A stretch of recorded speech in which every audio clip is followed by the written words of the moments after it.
Hi guys, this is Dan for EvECoPilot.net, and I'm joined by one of my new court members, Kana. Um, Basically, like I mentioned in one of my other videos, I'm going to do 15 minutes here and there with basically any of you guys that are interested in doing it, just to field some of your questions. So, Kana, how are you doing? And why don't you go ahead and just tell us a bit about yourself? Yeah, doing great. Thanks for having me today. hmm I'm new to EvE, not new to MMOs, military-minded individual, and most of my questions today have to do with PvP. Good stuff. Yeah, actually struck me, hit a bit of a twig with me there.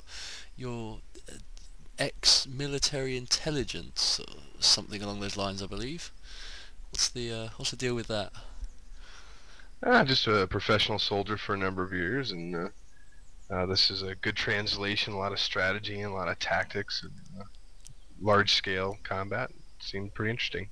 Yeah, I'm quite interested to see what we can do with you there. I think, considering you pretty much do you plan strategies for a living, in a real world theatre, I think you should probably quite you should probably transition quite well into EvE. I think, as it is a very heavily strategy based game.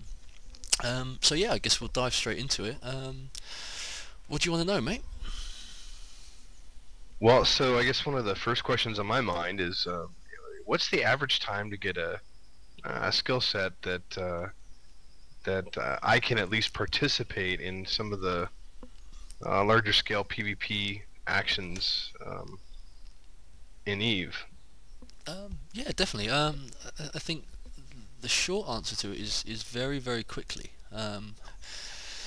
If you join a corporation early on, there's a lot of things that a fleet commander can do to utilize you with a very low skill base. For example, the frigate class vessels.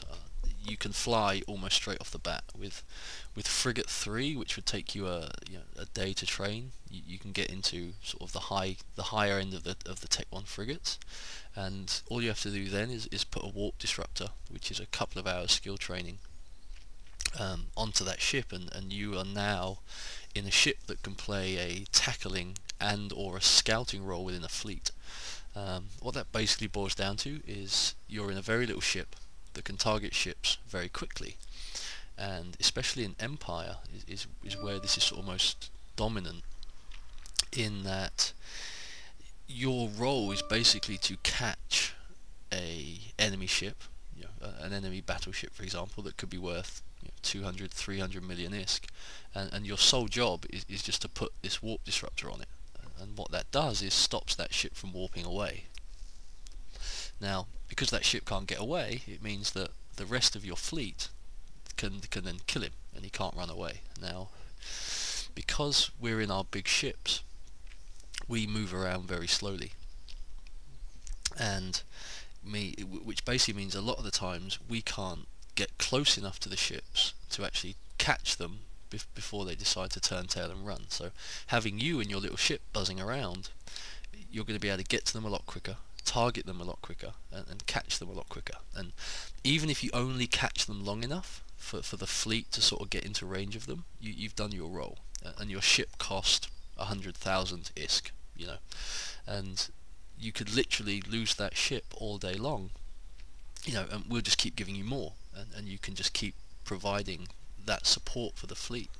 And the second role that you can play is as a scout, which is basically every fleet, every well-organized fleet in EvE is going to have at least one scout, probably two.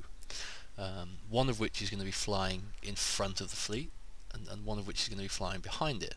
Now, to do that role, you basically just have to train to a micro warp drive, which is a day or two at most. And what you're then going to be able to do is to jump into the systems ahead of the fleet, and you're going to be able to tell us whether there's enemies there waiting for us. And more importantly, if there are, you're going to basically be able to turn tail and run back to the fleet, and obviously hopefully telling us that they're there on the way, which is going to give us the advantage that we know where they are, and we know what they're in, we know what they're flying, and You report all that information back to us, which then gives us the opportunity to make the decision as to whether or not we want to fight that fight or whether we want to run away. So, we're talking literally 2 or 3 days, and a good fleet commander can make use of a well-trained new player. That's awesome. Good to hear. That's good to hear. Yeah. So I guess my second question is, I know through my own experience with command and such, but what would you say in PvP is the number one thing that you would tell a new player that would help them be successful? Run away. I've said it before and I'll say it again. just run off. Don't even get involved. Run to the hills. No, I think the most important thing as a new player is to understand that a lot's going on that you're not going to see. There's a lot of background noise. To sort of put it into maybe your perspective. A grunt on the ground with a machine gun doesn't need to know about the sort of tactical positioning of sort of behind the line assets, or what the long-term scale of it is. He just needs to know where to go and what to shoot. And it's I mean, how accurate that is in the military world, I don't know. But in EvE especially, as a fleet commander, we're taking information from 4 or 5 or 6 different people sometimes. We're talking to someone just got blown up behind us. That was brilliant. I'm gonna have to fly over there and kill that guy now. But there's basically so much going on that you won't be aware of when you first start the game, and the bottom line is that you just won't understand it straight away. So what you need to keep in mind is basically the number one tip is just to, and he runs away like a little girl, good stuff, is just to keep quiet and do what you're told, because even if it might not seem like the best idea to you at the time, there's probably going to be a lot going on that you don't understand. So if on the face value of things, something that your fleet commander tells you to do might seem like a very, very bad idea, but in the sort of real world scenario, with everything taken into account, it's hopefully the best thing for the fleet at that time. So for example, one of the most controversial orders you'll get from a fleet commander is to kill another member of your fleet, right? Now, as a grunt as such, that seems like an illogical thing to do, right? There's a guy on our side, he's our friend, he's fighting the enemy with us, and suddenly this guy's telling me to kill him. It doesn't really add up. But if you look at that from another situation, especially with the way that EvE, if you watch my the nature of EvE tutorial, so there's a lot of back to this, a lot of stuff going on in the background. That guy could be a spy. Okay, so say he's a spy for the enemy, and we've somehow found that out. Right now, suddenly the enemy knows what we're doing, where we're doing it. Imagine you're fighting World War II and there's a German sort of sat in your base with you, like with a telephone, going, yeah, they're moving, they're going along. We don't have that luxury in EvE of actually seeing the person. So for example, I may find out that one guy in our fleet is a spy, at which point he needs to be killed. Now, if I tell you to kill him, and the fleet doesn't listen, or the fleet doesn't obey that command, then that spy is then going to live, or he's going to report more intel back, or he's going to get a chance to go away. What needs to happen is that when I tell you to kill that guy, you need to ask no questions and do what you're told and kill him, because there's a reason for it. I'm not doing it for fun. And yeah, that really is what it boils down to, is that there's so much going on that a new player wouldn't understand. The most important thing is just to keep quiet, do what you're told, and pay attention. The more you can take in, the more you can learn. And it's just a good position to be in for a new player, to just sit there, he basically gets told everything he needs to do. All you have to do is follow the commands that you're given, and you'll be perfectly functional inside of that fleet, providing the FC knows what he's doing.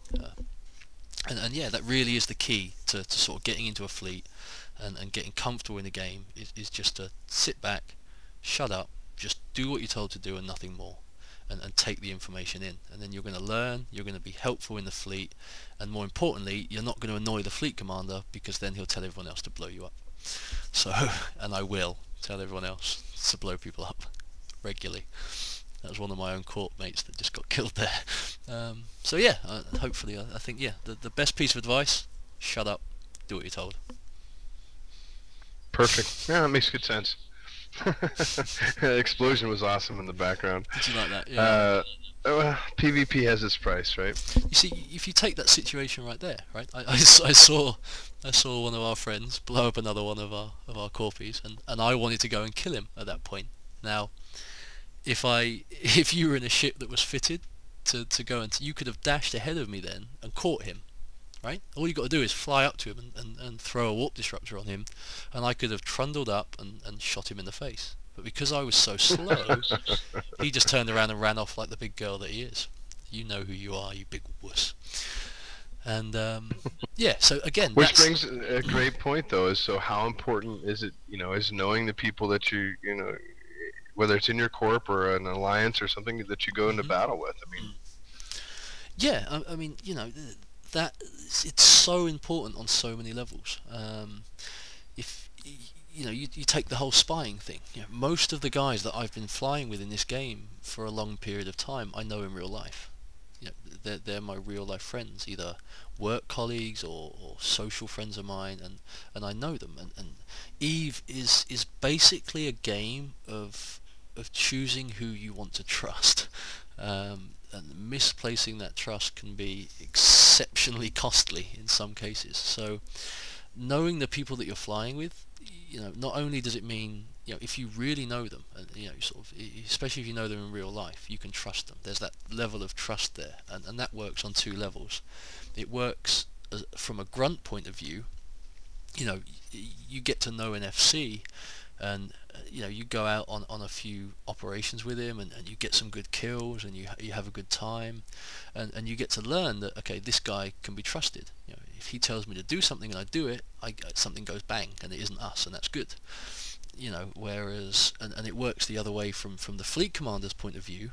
He learns, okay, this guy knows what he's doing, this guy does what he's told, so I can trust this guy that when I tell him to do something, he's going to do it. And as a fleet commander, that is the most valuable thing you will ever look for in a player. I would take a player with half the skill points, if I could just count on him to do what he was told, and just do what he was told. And if you don't know someone, it's very hard to it's not a point that to sort of take the fleet out is fine, but it makes all the difference when it comes down to those little decisions. Combat in EvE is just a series of little decisions. Okay, so they warp some more fleet members in. Do we still want to fight, or do we want to cut our losses and run? Now, if you've got a group of players that you can trust, and you know that if you tell them you're staying till the end, we're going to fight until we die, and they're all going to do that. Whereas if you're playing or you're leading a group of people that you don't know, maybe this guy doesn't want to lose his ship, right? So you don't know whether he's just going to turn tail and run.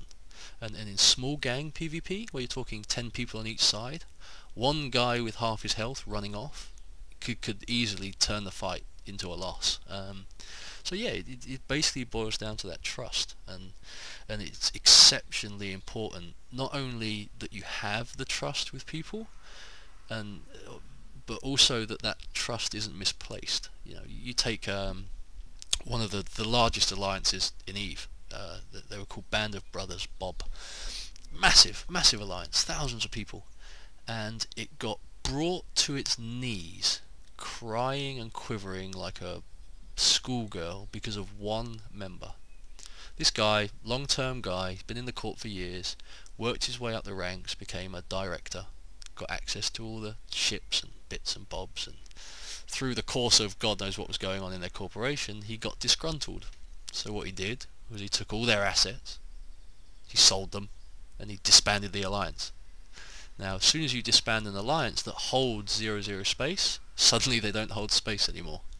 So they're sat there with no ships, no assets, in space that they no longer own, because of one guy, because of misplaced trust in one person, brought an alliance of thousands of people and years of work tumbling to the ground like, like a domino effect. And the whole alliance, they owned hundreds of systems, and suddenly 2 days later they were all in Empire and the alliance was gone, and they were just completely bent over because one guy got the hump.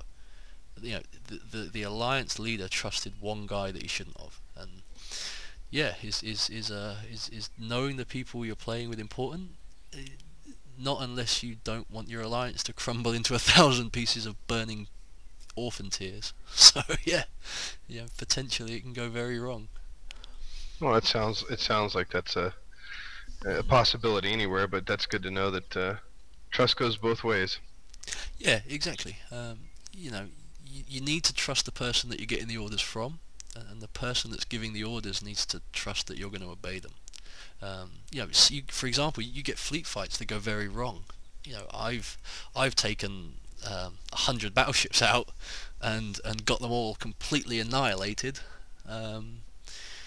without killing a single ship. We literally just got torn apart because an enemy asset was missed. Basically, a scout missed an enemy asset, and it basically dropped us into a trap. And there were some guys in that fleet that had never been in a fleet with me before, and they went, what the hell are you doing? That's complete. You're just crap. You're no good at this. And they were both instantly removed from the alliance, and they were removed from the alliance because of the guys that have been flying with me for the last 6 months. They'd been there on the ops that worked. When things went right, when I made the tough decisions that ended up sort of winning the fight in the end. And that's a very, jumping to conclusions like that in EvE will definitely get you in trouble. And yeah, you over time you see that, okay, EvE's always a risk. You're never going to be able to plan for everything. It's like life. If there was a magical formula to make everything go right, everyone would be doing it and it wouldn't work. So it's definitely a win some or lose some, and if you're playing with the same people, you get an idea of that average, and you're happy to sort of just take the losses. And the key to EvE is, like I always say to people, if you can't lose a ship and laugh about it, then stop playing EvE, because it's not going to be fun. And yeah, EvE is fun. EvE, if you play EvE on your own, it's a very boring game. You kill rats and you get ganked by groups of people. If you're the guys running around ganking the people that are playing on their own and having a giggle, then it's the best MMO there is, in my opinion. So yeah, it's all about the peoples. That's awesome. So I guess my last question is, I don't want to be a merchant type person. I'm not a merchant naturally. I'm more of a warrior type. So can you talk briefly about some of the wartime stress financially on a pilot who is in a corp that might go to war, and kind of illuminate me a little bit on that? Yeah, I had you pegged as an industrial. It was all these questions. I thought you wanted to go mine. Yeah, I did notice it. Mining or hardcore PVM. Anyway, sounds like an STD. I've got a case of the PVMs. It doesn't sound like a good one either. No, I don't want it. No. Yeah, it can be. I mean, I guess the key to it really comes down to how your corporation deals with it. I mean, there's a number of things that you can do. For example, you can always get out of a war. And the way you can get out of a war is by dropping to an NPC corp. If you're in an NPC corp, you can't have wars declared against you, right? So if it really gets to the point where you're just clean out of money, and there's nothing you can sort of, you can't afford your next ship, it would be very hard. Put it this way, corporations are very keen on having you there fighting for them, right? So a corporation or an alliance is going to do everything that they can do to keep you fighting, and more importantly, keep you enjoying the game. I want you to come out and fight with me, right? So I'm going to make it as easy as I possibly can for you to do that. But when you get into sort of extended periods of war, your personal sort of wealth will start to diminish. It's the bottom line, because when you're at war, you can't go out into space to make money, right? And as a PvP pilot, everything you do involves killing something, right? So if you want to make money, you go and do missions, and you kill things in missions, or you go and kill rats, or you go and kill other players and make your money off of them, for all I know.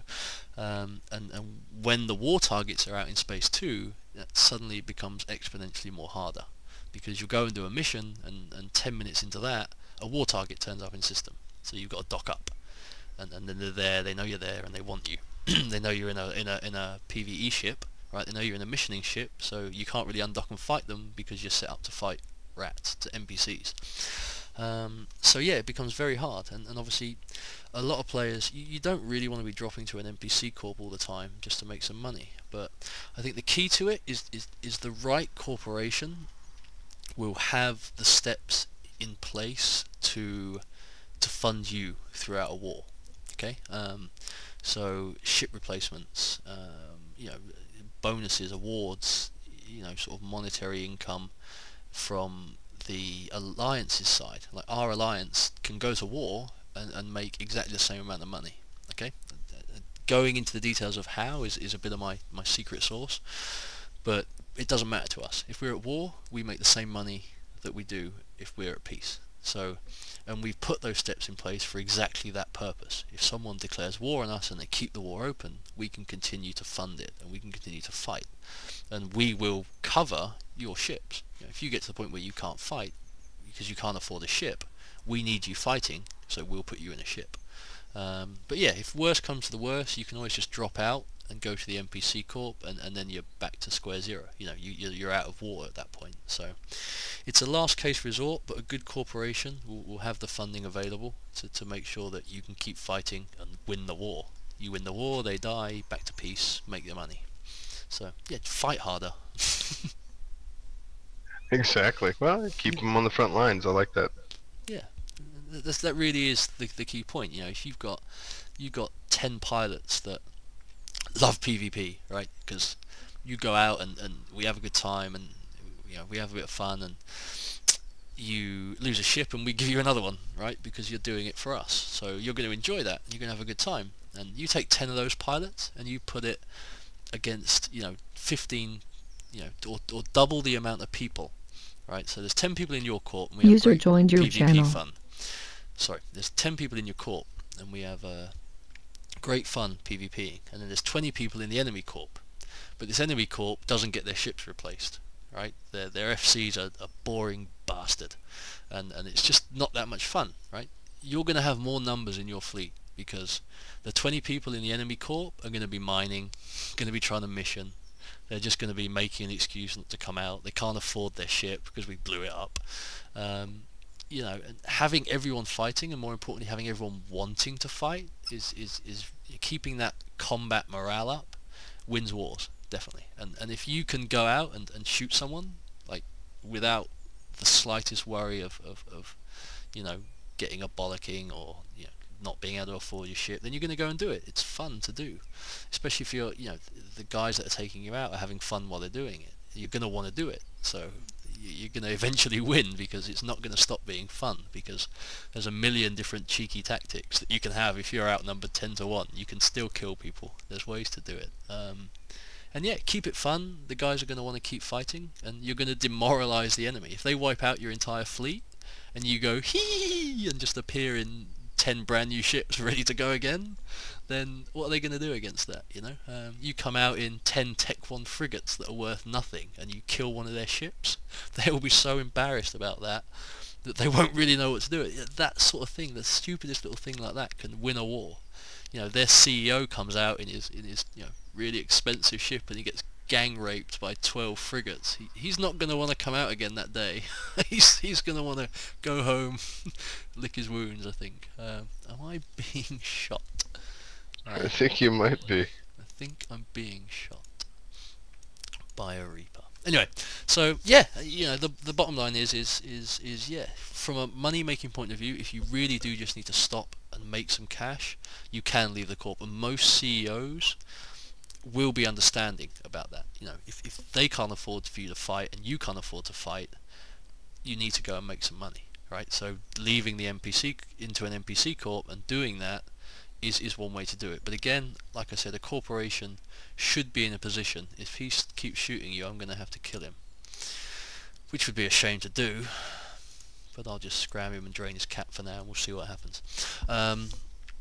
Yeah, you know, you should be in a situation within your corp that you don't, you know, need to get that far because the corporation is going to take care of you. At the end of the day, if your corp can't take care of you, you know, that's part of the reason you're in the corp.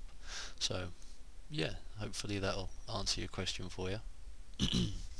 No, it answers it great. That's awesome. Brilliant. Okay then, well I think we'll wrap that up there. We've been chatting for a while. Hopefully you've learnt something from this at least. Any parting words? No, I just look forward to it. Cool. It's going to be great times. We'll as soon as we finish this video, we'll both turn on that Reaper. Shh, it's a secret. Okay, well, fair enough. Like always, guys, if you want to see some training videos, if you want to sit down with me yourself, you can jump into our Illusions Public or the EvECoPilot channels.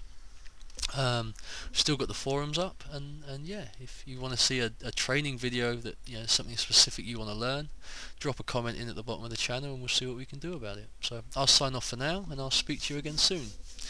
Come on then, let's kill this Reaper.